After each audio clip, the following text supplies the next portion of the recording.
و متاسفانه از همون اول اشتباه گفتن. گفتن از خدا بترس، به جایی که بگن خدا شناس باش گفتن خدا ترس باش. من یه سوال از شما میکنم، اگر شما از یک کسی بترسی عاشقش میشی؟ به طرفش میری؟ همون اول خشت و کج کار گذاشتن.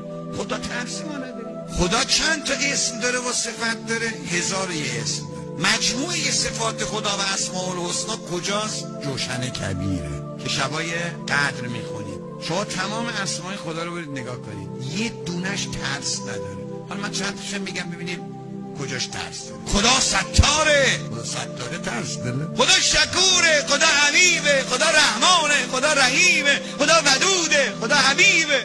کجاش ترس داره اینا؟ یکی تمامش اسماء حسناست. خدا ارحم الراحمینه. اگه خدا رو بشناسم عاشقش میشم، عاشقش که شدم مطیعش میشم، مطیعش که شدم عاشقم میشه. وقتی رفاقت بینمون برقرار شد با خدا باشو